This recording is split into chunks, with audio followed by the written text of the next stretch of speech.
मेरे प्यारे दोस्तों, स्वागत है आप सभी का आपके गुजिक चैनल एसपीजा चैनल पे। और आज आप लोग सीखने जा रहे हैं मेरे प्यारे भाइयों, वज्र बुनन विधि का एक नया कंसेप्ट है, जो कि इससे पहले भी मैं आप लोगों को एक प्रश्न दो प्रश्न बता चुका हूं। और उसी के टाइप का एक तीसरा प्रश्न है, जो कि आपको यहाँ पे मेरे प्यारे भाइयों बेहतरीन कंसेप्ट के साथ सिखाया जाएगा और समझाया जाएगा।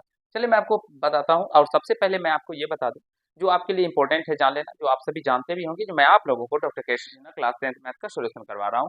और जिसमें हम लोग मेरे प्यारे भाइयों चैप्टर नंबर 2 तक बेहतरीन कंसेप्ट से पहले ही कर लिए थे कवर। और ये चैप्टर 3 के हम लोग 3.4 को कर रहे हैं। अगर आप लोग मेरे प्यारे भाई नहीं देखे हैं प्रतिस्थापन विधि को, विलोपन विधि को, वज्रगुणन विधि को, ग्राफीय विधि को, ये सारे दो चर वाले रैखिक समीकरण युग्म को जो हम लोग ये 4 मेथड से सॉल्व करते हैं, अगर आप लोग नहीं देखें तो जाइए मेरे प्यारे भाई, आपको प्ले लिस्ट में सारे वीडियो का लिंक मिल जाएगा। और मैं बहुत ही जल्द आप लोगों के लिए बीटीसी का भी बैच स्टार्ट करने वाला हूं। तो आप लोग हमारे चैनल से जुड़ के अपने क्लास 10 की पढ़ाई को जबरदस्त तरीके से और शानदार तरीके से बेहतरीन कर सकते हैं। चलिए यहाँ से आप सभी प्रश्न देखेंगे। 4 नंबर में कहा गया है, जो यहाँ पे आप सभी पढ़ भी रहेंगे, जो निम्नलिखित में से किस रैखिक समीकरण युग्म का, अब अगर मिलाएंगे डॉक्टर केसी सिन्हा बुक से तो इसमें थोड़ा सा हिंदी में आपको डिफिकल्ट लगेगा, क्योंकि क्वेश्चन नंबर केसी सिन्हा में है मेरे प्यारे भाइयों, जो बदगुण विधि से सॉल्व करने के लिए ऊपर में लिखा गया, लेकिन तात्पर्य सेम है, क्वेश्चन भी सेम है।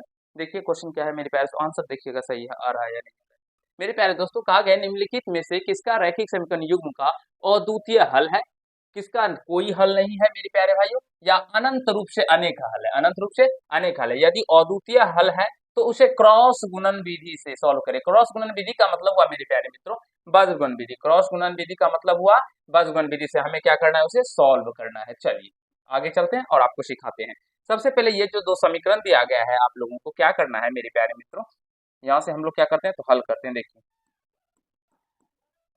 हल करते हैं यहाँ से, तो हमें दिया गया समीकरण 3x - 5y इक्वल टू 20 दिया गया, तो इस 20 को हम इस साइड लेके आते हैं, तो ये माइनस में 20 इक्वल टू क्या हो जाएगा, तो 0 हो जाएगा। उसी प्रकार से ये 6x माइनस में 10y, ये माइनस में 40 हो जाएगा इक्वल टू 0 हो जाएगा। मेरे प्यारे मित्रों, मेरे प्यारे दोस्तों, आप लोगों को कुछ समझाना चाहता हूँ। ये इन प्रश्नों को करने से पहले मैं आप लोगों के लिए कुछ बेसिक ज्ञान देना चाहता हूँ, जो आप सभी यहाँ पे देखेंगे। यदि a1 बाय मेरे प्यारे भाइयों a2 हो और not equal to b1 bye b2 हो, not equal to b1 bye b2 हो, तो इनका जो ग्राफीय निरूपण होगा क्या हो, दिख नहीं रहा है, अच्छा ठीक है sorry. a1/a2 not equal to b1/b2 हो मेरे प्यारे मित्रों, जब कभी भी a1/a2 not equal to b1/b2 हो, इस कंडीशन में जो होता है इसका ग्राफीय निरूपण अगर बात करें तो एक प्रतिच्छेदी रेखा को दर्शाता है मेरे प्यारे भाइयों, प्रतिच्छेदी रेखा को दर्शाता है। और ये सभी मैं बहुत ही आपको अच्छे तरीके से बता चुका हूँ, प्रतिच्छेदी रेखा को बताता है। और इसका जो हल होगा मेरे प्यारे भाइयों, वो कौन सा हल होगा, इसका अद्वितीय हल होगा, अद्वितीय हल होगा, अद्वितीय हल होगा। अद्वितीय हल का मतलब हुआ मेरे प्यारे भाइयों, इसका केवल और केवल एक हल होंगे, केवल और केवल एक हल होंगे, एक से अधिक हल नहीं होंगे। अब हम दूसरा बात करते हैं, जब मेरे प्यारे मित्रों a1/a2 हो बराबर b1/b2 हो और नॉट इक्वल टू c1/c2 हो, यानी a1/a2 हो और बराबर b1/b2 हो और नॉट इक्वल टू c1/c2 हो मेरे प्यारे मित्रों, इस कंडीशन में जो होता है इसका ग्राफीय निरूपण अगर हम बात करें तो यह समांतर रेखा को दर्शाता है, पैरेलल लाइन को दर्शाता है, समांतर रेखा को दर्शाता है, समांतर रेखा को दर्शाता है। एक बार यहाँ तक समझ लीजिए कि क्यों हल्ला कर रहे हैं आप लोग अभी।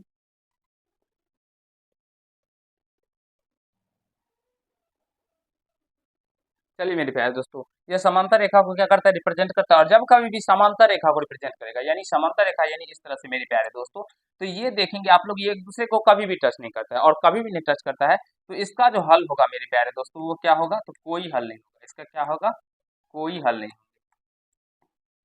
कोई हल नहीं होगा,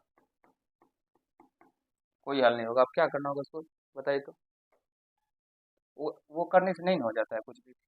a1/a2 आप जब कभी मेरी पहले, तो इसकी तीन ही कंडीशन होती है, जब कभी a1/a2 बराबर b1/b2 हो और बराबर c1/c2 हो, c1/c2 हो।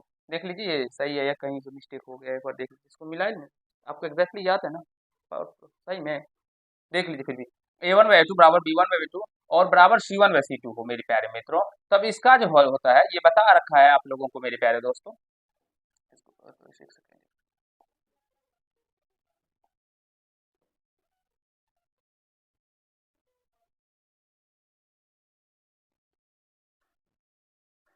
दिख रहा है बच्चे लोगों को, देखिए तो।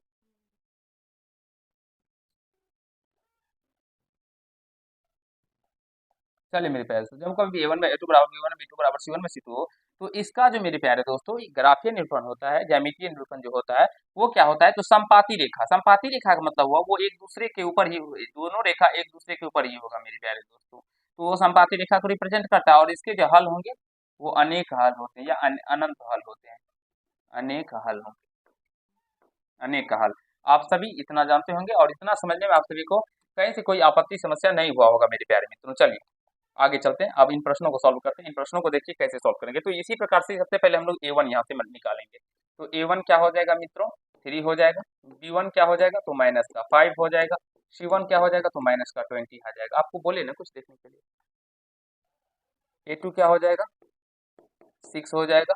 b2 क्या हो जाएगा, तो माइनस का 10 हो जाएगा। और c2 क्या हो जाएगा मित्रों, तो ये माइनस में 40 हो जाएगा। और आशा करता हूँ आप सभी समझ पा रहे होंगे मेरे प्यारे दोस्तों हमारी सारी बातों को। अब यहाँ से मेरे प्यारे भाइयों हम लोग गौर फरमाइएगा आप लोग। तो हम लोग यहाँ से a1 बाई a2 निकालेंगे। तो a1 बाई a2 करिए, a1 बाई a2 जब कीजिएगा तो कितना निकल के आता है, देखिए a1 का मान है 3 और 6, a2 का मान है 6। तो 3 1 जा 3, 3 2 जा 6, 3 1 जा 3, 3 2 जा 6, यानी 1 बाई 2 निकल के आ गया a1 बाई a2। फिर मेरे प्यारे मित्रों b1 बाई b2 निकालिए, b1 बाई b2 निकालिए। तो b1 बाई b2 जब निकालिएगा तो ये -5 और बाई -10, तो ये माइनस से माइनस कैंसिल, और 5 1 जा 5, 5 2 जा 10, यानी कि 1 बाई 2 निकल के आ जाएगा। फिर आप लोग c1 बाई c2 निकालिए, c1 बाई c2 निकालिए। तो मेरे प्यारे दोस्तों यह भी -20 है, बट्टे में क्या हो जाएगा, माइनस का 40 आ जाएगा। तो माइनस से माइनस कैंसिल, कैंसिल हो जाएगा, और 20 1 जा 20, 20 2 जा 40, 1 बाई 2 निकल के आ जाएगा। हम यहाँ से देखते हैं, लेकिन चूंकि a1 बाई a2 बराबर है b1 बाई b2 और बराबर है c1 बाई c2, और अभी मैंने बताया मेरे प्यारे मित्रों जब कभी भी a1 बाई a2 बराबर b1 बाई b2 हो और बराबर c1 बाई c2 हो, उस कंडीशन में जो उसके होते हैं वो समग्राफीय निरूपण समपाती रेखा को रिप्रेजेंट करता है। उसके जो हल होते हैं तो अनेक हल होते हैं, यानी अनंत हल होते हैं। तो लिखेंगे यहाँ से, इसीलिए दिए गए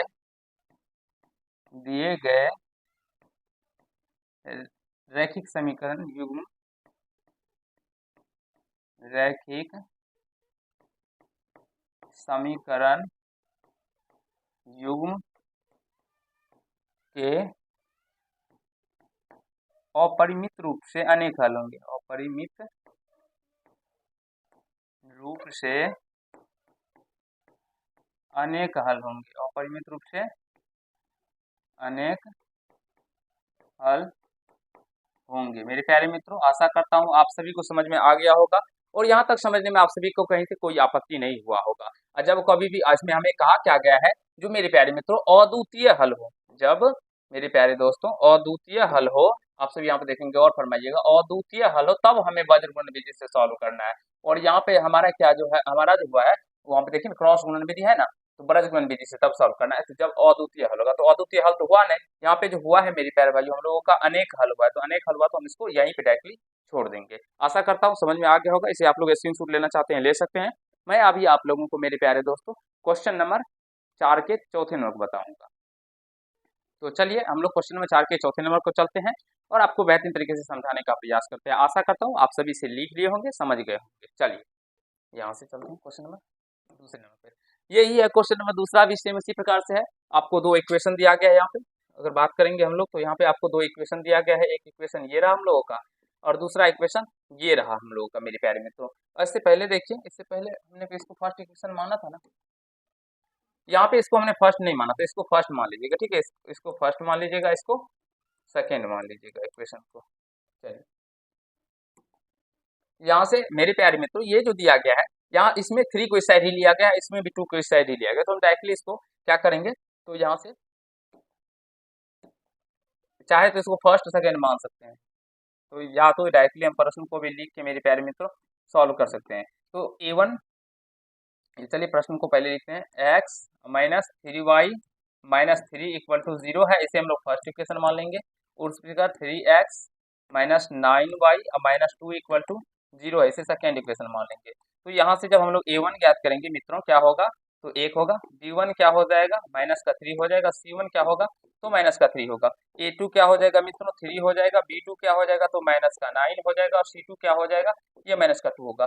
जिस भी भाई को मेरे प्यारे मित्रों A1 B1 C1 A2 B2 C2 नहीं निकालना होगा आता होगा वो मुझे कमेंट कीजिएगा जो सर मुझे A1 B1 C1 यानी कि ABC करके देखिएगा, ABC कोष्ट में देखे सर ये नहीं आता है निकालने के लिए, मैं उस पर वीडियो बना आपको उससे एक वीडियो बना के आपको अच्छे तरीके से समझाने का आप लोगों को प्रयास करूंगा मेरे प्यारे मित्रों। और जो भी मेरे भाई को किसी भी प्रकार से कहीं से अगर हमसे बात करना हो या हमसे किसी भी संपर्क से जानकारी लेना हो तो हम मेरे इंस्टाग्राम आईडी है मेरे प्यारे भाई हम लोगों का SP झा _5 ये हम लोग मेरा इंस्टा आईडी है, तो आप हमें यहाँ पे फॉलो कर सकते हैं और जो भी डाउट हो आप यहाँ पे मुझे पूछ सकते हैं, मैं आप लोगों को सारे डाउट्स को यहाँ पे क्लियर करूंगा बिल्कुल ही आसान तरीके से। और एक नंबर मैं आप लोगों को जरूर प्रोवाइड करूंगा बहुत ही जल्द जिससे कि हम आपसे डायरेक्टली मेरे भाई भाइयों संपर्क में भी रह सकते हैं। तो आशा करता हूँ ये आईडी आप सभी नोट कर लिए होंगे और जो भी मेरे प्यारे मित्र हैं मेरे प्यारे दोस्तों हैं मेरे प्यारे भाई बहन हैं छात्र छात्राएं वो इस आईडी को जरूर ही लिख लीजिएगा और फॉलो कर लीजिएगा। चलिए अब यहाँ से हम लोग चलते हैं और इसको थोड़ा सा हम क्या करते हैं यहाँ पे कर देते हैं, दिख रहा है ना, ठीक। चलिए अब यहाँ से A1/A2 क्योंकि अभी भी आज भी मेरे प्यारे दोस्तों एक मेरे प्यारे भाई का कमेंट आया था, वो भी एक टीचर ही है जो कि पढ़ा रहे हैं, बहुत ही अच्छा बात है क्योंकि ज्ञान देना मेरे प्यारे भाइयों एक बहुत ही समाज का सुधारने का कार्य है। तो और जो भी भाई ऐसा करते हैं वो बहुत ही अच्छा काम करते हैं, अपनी लाइफ को देखते हुए आप लोग ऐसा कीजिए। अब यहाँ से A1/A2 का बात करेंगे तो A1 कितना है यहाँ पे 1 है और A2 3 है, A1/A2 1/3 निकल के आ गया। फिर अगर हम लोग B1/B2 निकालेंगे तो वो क्या निकल के आता है B1/B2 अगर बात करेंगे तो -3/-9 है, -3 बटे में माइनस का 9 है। तो मित्रों माइनस से माइनस कैंसिल 3 1 जा 3 3 2 जा 3 3 जा 9 तो 1/3 निकल के आ गया। क्या निकल के आ गया मेरे प्यारे दोस्तों तो B1/B2 और C1/C2 निकालिए, C1/C2 निकालेंगे तो C1/C2 क्या निकल के आ जाएगा तो माइनस में 3 और माइनस में 2 तो माइनस से माइनस कैंसिल 3/2 निकल के आ जाएगा C1/C2। तो जैसे कि चूंकि A1/A2 not equal to equal to B1/B2 और नॉट इक्वल टू C1/C2। मेरे प्यारे दोस्तों क्या कंसेप्ट बन रहा है A1/A2 जो है वो B1/B2 के तो बराबर है और C1/C2 के इक्वल टू नहीं है। तो अभी मैंने जस्ट लाइक बताया है आप लोगों को इसमें जब कभी मेरे प्यारे मित्रों इसमें बताया था जब A1/A2 बराबर B1/B2 हो और नॉट इक्वल टू C1/C2 हो उस कंडीशन में जिसका ग्राफीय निरूपण होता है वो समांतर रेखा को रिप्रेजेंट करता है और इसके कोई हल नहीं होते हैं मेरे प्यारे दोस्तों। तो यहाँ से बस उसी प्रकार से हमको यहाँ पे लिखना होगा जो अतः इसीलिए अतः या तब लिखना था दिए गए रैखिक समीकरण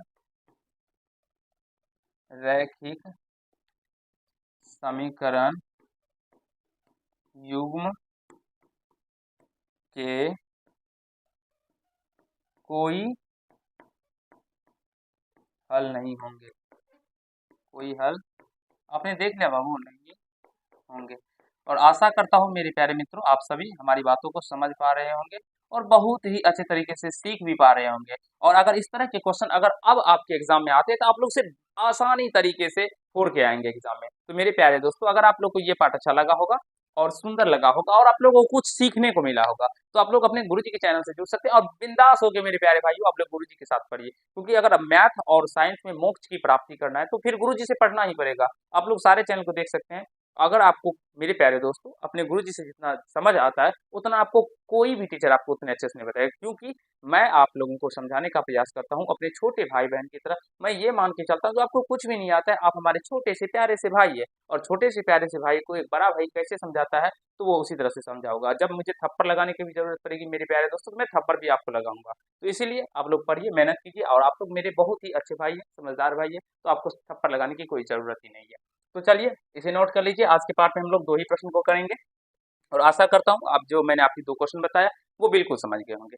तो आज के पार्ट में इतना ही करते हैं। अगर आप लोग चैनल पर नए हैं तो चैनल को जरूर सब्सक्राइब कर लीजिएगा क्योंकि बहुत मजेदार वीडियो अब आप लोगों के लिए आने वाले हैं जिससे आपका दिल प्रसन्न हो जाएगा और आपकी मैम भी बहुत सारे क्वेश्चनों को तैयारी कर रही है जो कि आपको बताएगी और सिखाएगी। तो चलिए आज के पार्ट में इतना ही। अगर आप लोग को ये पार्ट अच्छा लगा हो तो वीडियो को लाइक कर दीजिएगा, कैसा लगा ये कमेंट कीजिएगा और आपके चैनल पर नए होंगे चैनल को सब्सक्राइब करके बेल आइकन को प्रेस करिएगा जिससे मेरे हर एक वीडियो का नोटिफिकेशन आप तक पहुंचता रहे।